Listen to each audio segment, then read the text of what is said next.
The history of France has been full of violence, turmoil, and resilience. An erstwhile Roman colony, it became a superpower whose story became punctuated multiple times by explosions of radicalism. To see why, join me for this brief look at the history and politics of France.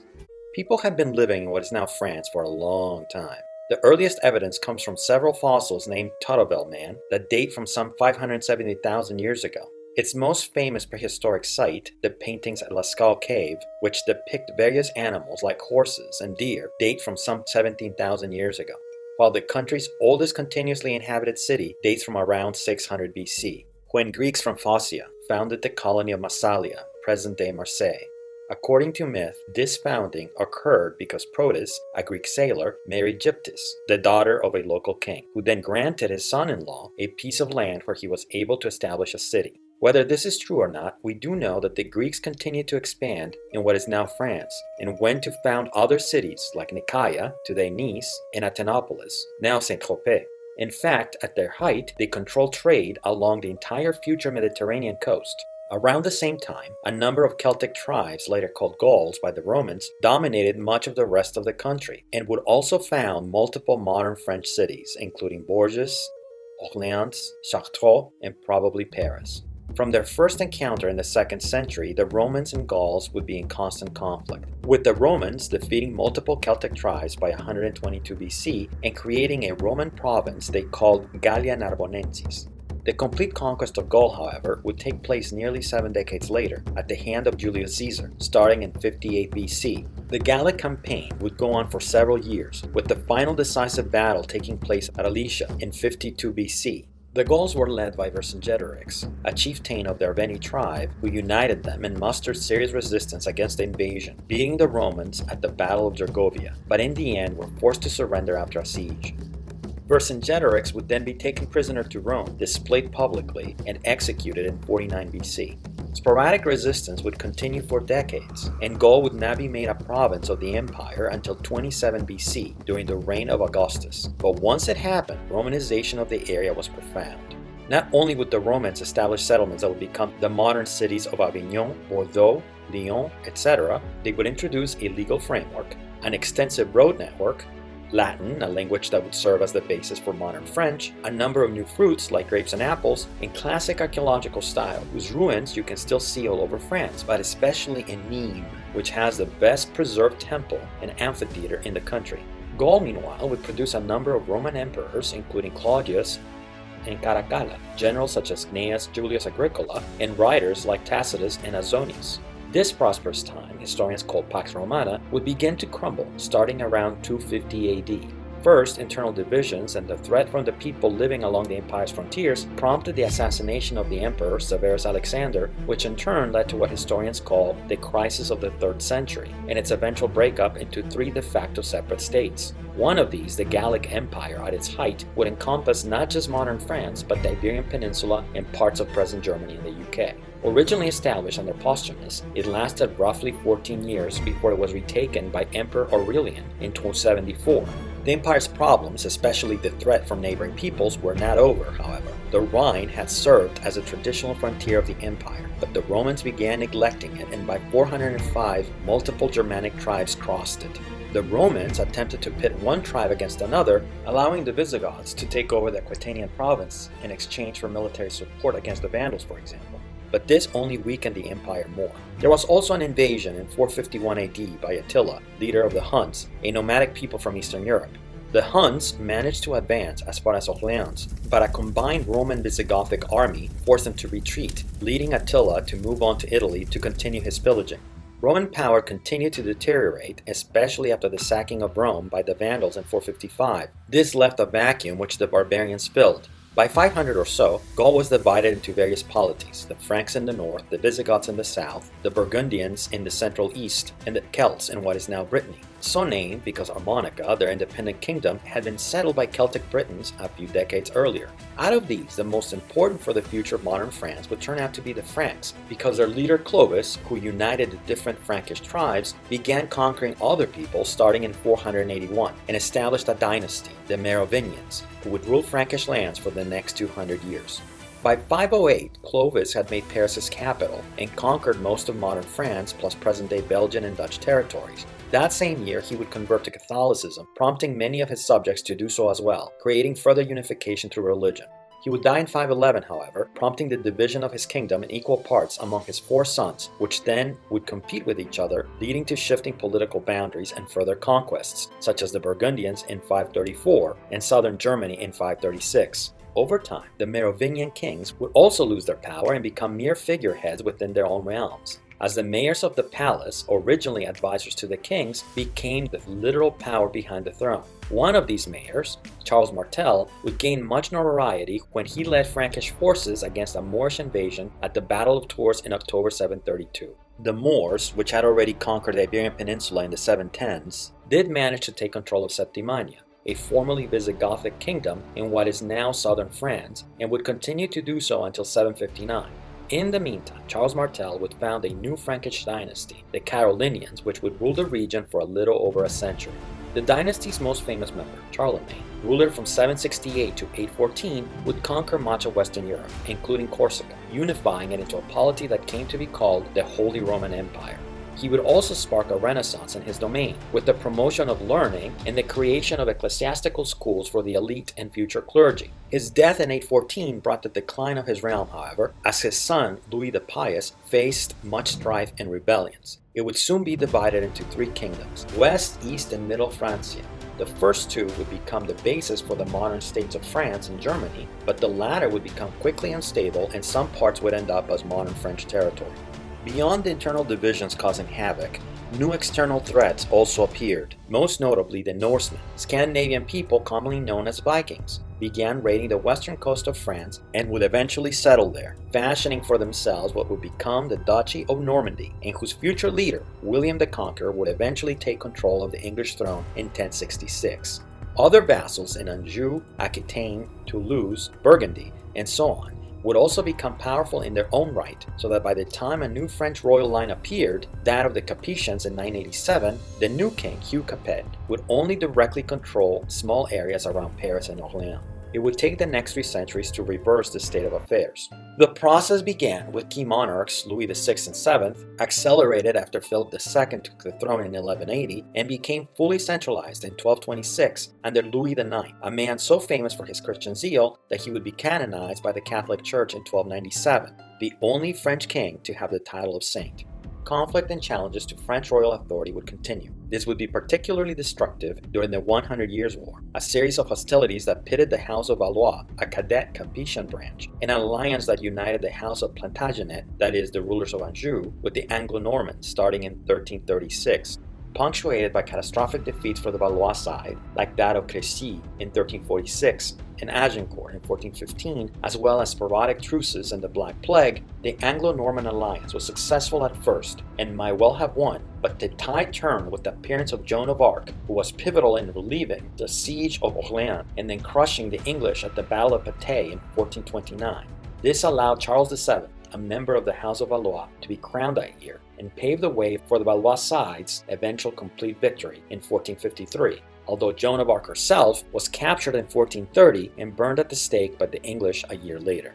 The consolidation of Charles VII and the end of the war brought prosperity to the country, best personified by Jacques Coeur, a merchant from Bruges, who opened up trade routes to the Middle East. Becoming so rich, his opulent properties are still admired in France. It also paved the way for future territorial gains over the next century. First, Charles the Bold, the Duke of Burgundy, who was engaged in his own wars with the Swiss, was killed at the Battle of Nancy in 1477, leading to much of his realm, the Burgundian territories, to fall into French hands. Likewise, the Duchy of Brittany came under French control under a series of royal inheritances and legal maneuvers in 1532, while a number of conflicts against the Habsburgs in Italy, now collectively called Italian Wars, expanded French territory into the Italian peninsula temporarily, but then would be traded for Calais and 3 bishoprics in Lorraine under Henry II. Meanwhile, the Reformation, a theological movement that challenged the power of the Catholic Church, spread like wildfire across Europe, starting with Martin Luther in 1513. In France, the ideas of Jean Calvin, better known as John Calvin, gave rise to the Huguenots, a Protestant group that quickly multiplied in the 1530s. Their growth and increasing influence, in turn, engendered Catholic hostility and prompted a series of civil wars in the late 14th century that the French called Wars of Religion.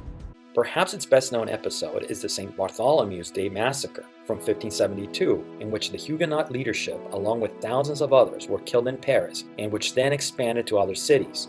This particular internal conflict ended in 1598 with the issuing of the Edict of Nantes, a decree issued by Henry IV, a Protestant who had converted to Catholicism, that allowed the Huguenots to practice their religion without state intervention and opened the way to secularism. Unfortunately for them, Henry IV was assassinated in 1610, which reopened their persecution, and in 1685, King Louis XIV revoked Henry's edict with one of his own, which prompted an exodus of the remaining Huguenots. This followed a broader pattern with the new monarch, who styled himself the Sun King, a moniker that perfectly captured his brand of absolutism, where the state, he famously said, was embodied by him. During his reign, the French expanded their colonies abroad, particularly in Canada, Louisiana, and Haiti, but also enclaves in India and Africa. He also got France involved in a series of costly wars with Holland, Austria, and England, which gained the country territory but nearly bankrupted the treasury. State taxation to refill the coffers caused widespread poverty and vagrancy, a dramatic contrast with Versailles, the extravagant palace Louis XVI had constructed so he could have his courtiers compete with each other for royal favor, thereby quashing the ambitious feuding aristocracy and creating the first centralized French state. The bill started to come due with the next king, Louis XV, who got involved in a series of ruinous military engagements like the 7 Years' War, which lost France its colonies in Canada, India, and the West Indies. His successor, Louis XVI, tried to avenge those losses in 1778 by officially siding with the American colonies in the Revolution, but that cost a fortune, and even worse, it helped spread at home their radical democratic ideas. This, coupled with France's own radical writings from Voltaire, Rousseau, and Diderot, a growing debt crisis, a particularly bad harvest, massive inequality, and the poor handling of the burgeoning crisis by the king and his advisors prompted France's own revolution. Traditionally marked by the storming of the Bastille on July 14, 1789, its initial stage began with the creation of a National Assembly that declared France a constitutional republic and established the Declaration of the Rights of Man. Alarmed at these developments, multiple European monarchies, including Austria, Prussia, Russia, and Britain, would fight against revolutionary France in a series of coalition wars that would mostly fail. These external threats, along with internal divisions between the moderate faction of Girondins and the more radical Jacobins, soon placed the revolution into a more extremist path. Not only was the monarchy abolished, but Louis XVI, along with his consort Marie Antoinette, were guillotined, and later, during the Reign of Terror, anyone who was perceived as opposing the Jacobins and their leader, Maximilien de Robespierre. A counteraction to all the violence developed, and a 5-member committee of moderate Republicans, known as the Directoire, managed to take over, but not before several insurgencies tried to prevent that from happening. One of those attempts in October 1795 was impeded by a 26-year-old Napoleon Bonaparte, despite his troops being outnumbered. As a result, the Directory put him in command of the French forces in Italy, which were there as part of the War of the First Coalition. He was wildly successful. As a result, in 1799, as the Directory lost some of its popularity, Napoleon was able to overthrow it and assume power as First Consul, a position chosen by popular vote. In his new position, he managed to cobble together a treaty that brought an end to the War of the Second Coalition. The temporary peace made him extremely popular. In a new referendum, Consul for life. He then rode that popularity to declare himself Emperor of the French in May 1804 in the presence of Pope Pius VII at Notre Dame in Paris. Not even a year later, however, armed hostilities returned. Napoleon would then string a series of victories in the wars of the Third, Fourth, and Fifth Coalitions, coming to control most of Europe directly or through client states. Things started to turn when Napoleon opted to invade Russia in the summer of 1812. Although he was able to capture Moscow in September of that year, this was only because of a strategic retreat by the Russians, and soon lost over half his army to the Russian winter in guerrilla warfare. 2 years later, during the War of the Sixth Coalition, Allied armies entered Paris and exiled Napoleon to Elba in the Mediterranean. Napoleon was not yet done, however. In early 1815, he managed to escape Elba, landed in southern France, and gathered a large army as he marched toward Paris. On June 1st, he reclaimed the throne and set out to bring Europe to heel once again. Unfortunately for him, his reign ended just 3 weeks later when his forces were decisively defeated at Waterloo in Belgium. He would then be exiled once again, this time to St. Helena, a much more remote island in the South Atlantic, where he would die in 1821. And although the victorious European powers restored the absolutist French monarchy, Napoleon's legacy would still outlast him, not just as a result of the educational reforms and reorganization of the judicial system he began, but also because of the promulgation of a new legal code which became the basis of the modern French legal system. His absence, however, immediately returned the country into the divisions of the Revolutionary era. The church and aristocracy regained some of their privileges for a while, until a popular revolt in 1830 forced the crown to establish a constitutional monarchy. Then, in 1848, yet another revolution abolished the monarchy once again, established universal male suffrage, and constituted the short-lived Second Republic, the first polity to have direct presidential elections in Europe. In December of that year, people elected Louis Napoleon, a nephew of the original Bonaparte. 4 years later, given he was constitutionally barred from re-election, he launched a self-coup, replaced the Second Republic with the Second Empire, and declared himself Napoleon III. The new emperor would remain in power for nearly 20 years, would commission the Grand Reconstruction of Paris, expand and modernize the railway and banking systems, and dramatically enlarge the French Empire in Asia, Africa, and the Pacific, although his attempt to establish a puppet empire in Mexico ended in complete failure. His reign was abruptly halted in 1870, however, when the threat of a united Prussia convinced the French to declare war on the German Confederation and promptly ended not just with a besieged Paris and over 100,000 dead, but also the capture of Napoleon III, who was then forced to abdicate. The weakened central authority once again led to violent conflict between conservative monarchists and radical republicans. Although the former came to dominate the National Assembly, radicals in Paris established a short rival government known as the Paris Commune until French troops crushed it in May 1871. From the ashes of the Second Empire emerged France's Third Republic, which would survive for the next 70 years. Its endurance was neither because of its particular strength or legitimacy. Stark splits among various ideological factions, ranging from monarchists to anarchists, made stable government almost impossible and led to some ugly incidents like the so-called Dreyfus Affair, in which a Jewish captain was wrongly convicted of treason. Still, roughly the first half of this era, a period known as the Belle Époque, was a time full of optimism that launched a number of art styles, including Impressionism, Expressionism, Cubism, Art Nouveau, and so on, as well as advances in science and engineering, including the construction of the first metro line in Paris and the construction of the Eiffel Tower. World War I, a conflict that France jumped into largely because of its desire to regain territories it had lost to Germany in 1871, brought the good times to a sudden halt. By the time the armistice was signed in November 1918, some 1.3 million French soldiers had been killed and almost 1 million crippled, many in trenches under horrible conditions. World War II in 1939 began even worse for France, as this time the Germans overran the French position, captured Paris, and forced them to surrender less than a year into the war. As part of the capitulation terms, Nazi Germany occupied 2/3 of the country and allowed a rump state, known as Vichy France, to remain theoretically independent and in charge of the French colonies. The new state, headed by Marshal Philippe Pétain, adopted a policy of collaboration, but many of its citizens chose resistance instead. The man who came to embody the anti-Nazi defiance ended up being Charles de Gaulle, a man from Lille, who was forced into exile in Britain, but returned as head of a reunified French army. Once the Nazis were defeated, a new republic, the Fourth, was established. This was basically a restoration of the Third, which led to it having the same problems of its predecessor. One particular issue beyond its instability was the inability to make effective decisions regarding decolonization, which prompted multiple colonial wars and rebellions, including in Madagascar, Indochina, and Algeria. The latter was particularly long-lasting and brutal, and the inability of the French to squash it led directly to the collapse of the Republic in 1958. The man called on to solve the crisis was de Gaulle, who insisted the way out was a new constitution that established a stronger executive. Thus, the Fifth Republic was born with de Gaulle as its first president, a position he would retain for the next 10 years. During this time, he granted Algeria independence, made France an independent nuclear power, and promoted European integration. The latter issue had actually begun under the Fourth Republic with the Schuman Declaration in 1950 that became the basis for the creation of the European Coal and Steel Community, a precursor of the European Union. But under de Gaulle, this process accelerated, especially after the merger treaty was signed in 1965. Not everyone was happy with his tenure, however, and starting in May 1968, he faced massive civil unrest punctuated by general strikes, demonstrations, and the occupation of universities. De Gaulle would call for new elections in June, which his party would win, but his personal popularity would never recover, and he would resign the presidency in 1969. In the 1970s and 1980s, the country would face massive economic challenges, especially after the oil crisis of 1973.